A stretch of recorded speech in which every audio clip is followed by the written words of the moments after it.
हेर्नुहोस् अब second update आलु खनेर यति भयो हाम्रो हो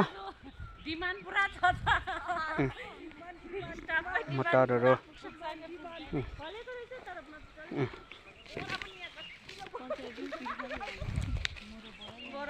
यस्तो छ आलु खन्दा खन्दा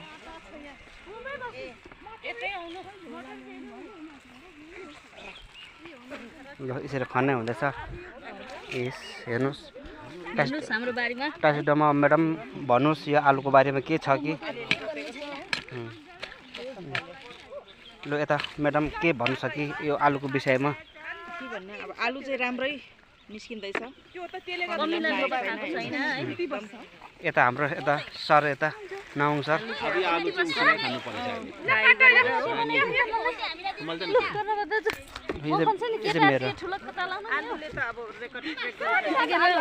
हेलो गुड मर्निङ हेर्नुहोस् हाम्रो 13 बर्मेक टोकल जिपियुको आज चाहिँ आलुको हार्भेस्टिङ हुँदैछ आज चाहिँ हो ल हाम्रो यो जिपियुले रोपेको यो आलु चाहिँ हेर्नुहोस् तपाईहरुले दामी भएको छ अब आज चाहिँ यसको कार्यक्रम हुँदैछ खन्ने कार्यक्रम हो हेर्नुहोस् गाइस आलु चाहिँ अब आजदेखि चाहिँ सुरु हुँदैछ खन्नु कति के हुन्छ हो र कति फल्ने छ र भरै म तपाईहरुलाई देखाउने छु र हेर्नुहोस् हाम्रो स्टाफहरु पनि आइपुग्न सक्नुभयो हाम्रो बीपी सर यता हाम्रो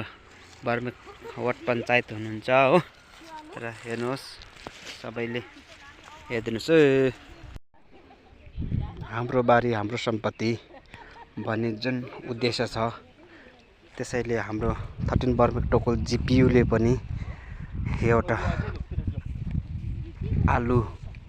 रोपेको थियो है र आलु चाहिँ अब रोपेर आज चाहिँ सबले खन्दैछ आलु दामी फलेछ है हेर्नुस् आलु त यो बोराको बर्सात छ यहाँनिर हो हेर्नुस् यहाँनिर आलु दामी फलेछ अलिअलि किराले पनि खाएको रहेछ हो बेसी चाहिँ खाएको छैन ठिकै छ हेर्नुस् यहाँ घाँस लाने मान्छे बिजी छ यहाँनिर अम्मा हाताम यहाँनिर चियापानी